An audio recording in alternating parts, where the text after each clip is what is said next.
নমস্কার বন্ধুরা, লিটনের হোম কুক চ্যানেলে সবাইকে স্বাগত। আশা করি তোমরা সবাই ভালো আছো।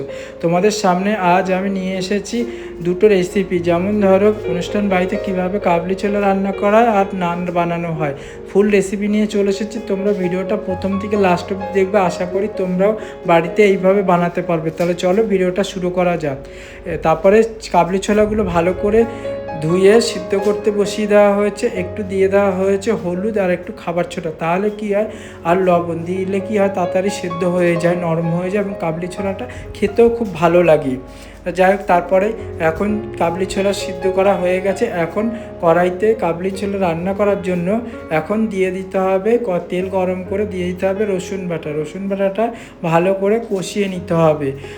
রসুনের কাঁচা গন্ধটা যতক্ষণ না যাবে ততক্ষণ কষাতে হবে। আর দিয়ে দেওয়া হয়েছিল কটা তেজপাতা, তাই তেজপাতাটা দেখাতে পারিনি। তারপরে দিয়ে দেওয়া হলো লবণ। লবণটা দিয়ে ভালো করে এখন রসুনটা কষানো হচ্ছে যতক্ষণ রসুনের কাঁচা গন্ধটা না যাবে। আর দিক দিয়ে মাসিরা সবাই কাজে খুব ব্যস্ত, সবাই কাজ করছে।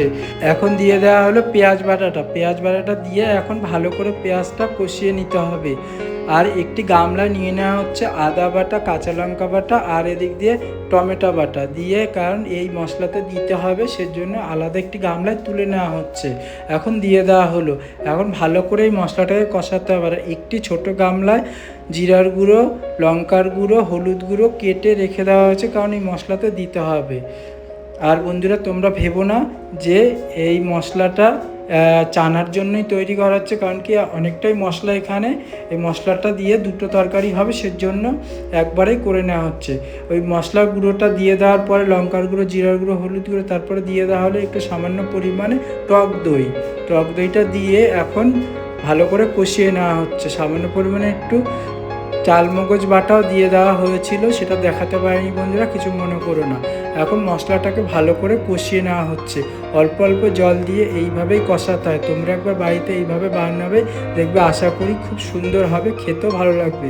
মশলাটা কষানো হয়ে গেছে। এখন একটি গামলায় তুলে রাখা হচ্ছে, যেহেতু আর একটা তরকারি আছে সেজন্য কিছুটা মশলা তুলে রাখা হচ্ছে। তোমরা আবার ভেবো না যে এতটা মশলা দিয়ে চানা তো রান্না করব, তা সেটা ভেবো না, কারণ এটা অন্য তরকারি বানাবো বলে সেজন্য তৈরি করা হচ্ছে।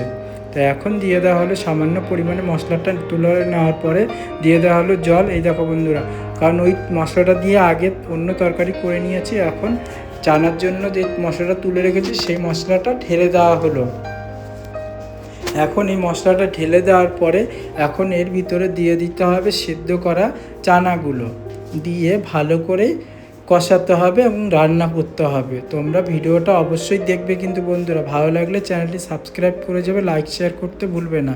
এই দেখো, সিদ্ধ করা চানাগুলো দিয়ে দেওয়া হয়েছে। আর এর উপর দিয়ে দেওয়া হলো কাসুরি মেথি পাতা।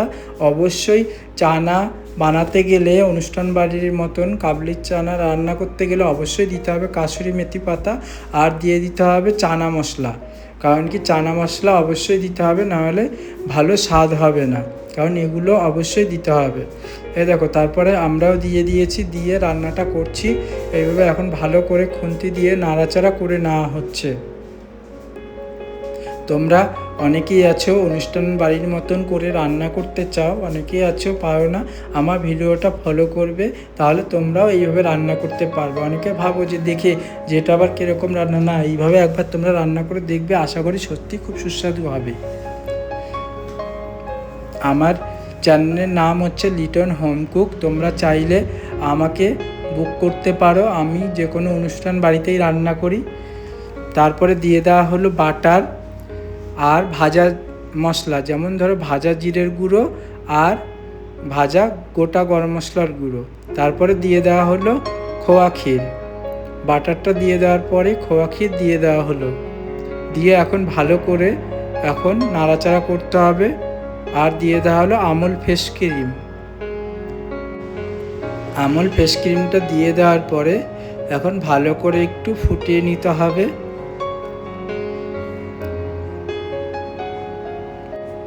এখন দিয়ে দেবো অল্প পরিমাণে একটু টমেটো সস। ভালো করে খুন্তি দিয়ে নাড়িয়ে চাড়িয়ে নেওয়া হচ্ছে। সত্যি বন্ধুরা, এই চানাটা যখন খেতে দেওয়া হয়েছিল সত্যি খুব সুস্বাদু হয়েছে, সবাই প্রশংসা করেছে। নামানোর আগে দিয়ে দেওয়া হলো একটু ঘি, তো আর ঘি দেওয়া হলো, আর দিয়ে দেওয়া হলো একটু চানাটা গাঢ় করার জন্য দিয়ে দেওয়া হলো সামান্য পরিমাণে একটু ময়দা গুলিয়ে দিয়ে দেওয়া হলো। তাহলে কি হয়, চানার গাঢ়ত্বটা খুব ভালো হয়, সুন্দর হয়। এই দেখো চানা হয়ে গেছে, এখন নামিয়ে নেওয়া হচ্ছে। এখন তোমাদের সামনে আমি আরেকটা রেসিপি দেখাবো, সেটা হচ্ছে নান। অনুষ্ঠান বাড়িতে কিভাবে নান বানানো হয় সেই ফুল রেসিপি দেখাবো। উপর দিয়ে দেওয়া হলো একটু খোয়া ক্ষীর। সব কিছু আমরা দেখে নিয়েছি, ঝাল মিষ্টি টক সব পরিমাণ ঠিক আছে, তোমরা এইভাবে রান্না করবে। তারপর তোমাদের সামনে চলে আসলো আবার নান। অনুষ্ঠান বাড়িতে কীভাবে নান বানানো, অবশ্যই নান বানাতে গেলে টক দই লাগবে আর বেকিং সোডা লাগবে। এই দেখো টক দইটা দিয়ে দেওয়ার পরে এখন দিয়ে দেওয়া হচ্ছে বেকিং পাউডার। নান বানাতে গেলে অনুষ্ঠান বাড়ির মতন অবশ্যই বেকিং পাউডার, ইস্ট, আমল দুধ এবং টক দই অবশ্যই লাগবে। তারপরে দিয়ে দেওয়া হলো সাদা তেলটা দিয়ে এখন হাত দিয়ে ভালো করে ময়দাটা মাখিয়ে নিতে হবে। আর এদিক দিয়ে উষ্ণ গরম জল দিয়ে আমল দুধ গুলিয়ে নেওয়া হচ্ছে। বন্ধুরা, অবশ্যই নান বানাতে গেলে দুধ অবশ্যই লাগবে, দুধ ছাড়া নান হয় না, নাহলে খেতে ভালো লাগবে না।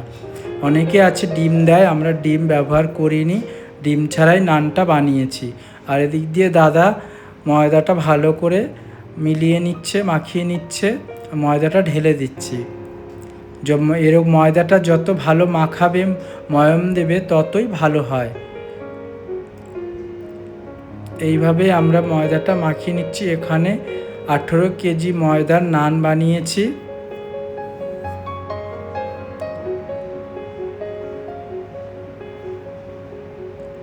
এইভাবে ঘুরিয়ে ঘাইয়ে ভালো করে দাদা মাখিয়ে নিচ্ছে। এখন দিয়ে দেওয়া হচ্ছে সে গোলানো দুধটা দিয়ে ভালো করে এখন ময়দাটা মাখিয়ে নিতে হবে। মাখিয়ে টাখিয়ে তারপর রেখে দাও, 2-3 ঘন্টার জন্য ঢাকা দিয়ে রেখে দাও। তারপরে দেখো কীরকমভাবে ময়দাটা ফুলে যায়, খুব সুন্দরভাবে ফুলে যাবে ময়দাটা। দেখো ময়দাটা খুব ভালোভাবে মাখিয়ে নেওয়া হচ্ছে এখন। আর বন্ধুরা, আমার ভিডিওটা ভালো লাগলে অবশ্যই আমার চ্যানেলটি সাবস্ক্রাইব করবে, লাইক শেয়ার করতে ভুলবে না। কারণ আমি তোমাদের আগের ভিডিওতে বলেছি যে আমার শরীরটা একটু খারাপ, তাই আমি ভিডিও ছাড়তে পারছি না। যাই হোক, তোমাদের সামনে আমি আবার ভালো রেসিপি নিয়ে আসবো। কটা দিন ওয়েট করো, কারণ আমার শরীরটা যদি একটু ভালো হয়ে যায় আমি আবার ফুল ভিডিও ভালো ভিডিও নিয়ে আসবো।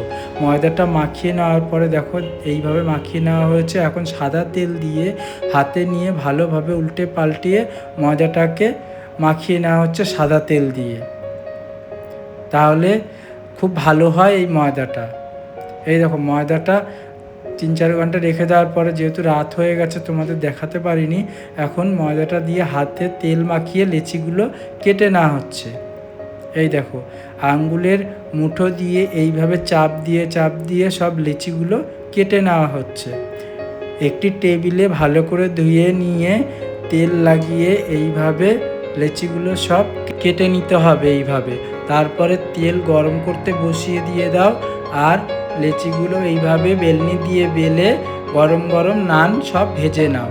দেখো আমরাও এইভাবে ভেজে নিয়েছি। আর যেই দাদাভাই দিদিভাই আমার ভিডিওটা দেখছেন, আপনাকে অসংখ্য ধন্যবাদ। সুস্থ থাকবেন, ভালো থাকবেন সপরিবারে। আবার দেখা হবে নতুন একটি ভিডিওতে।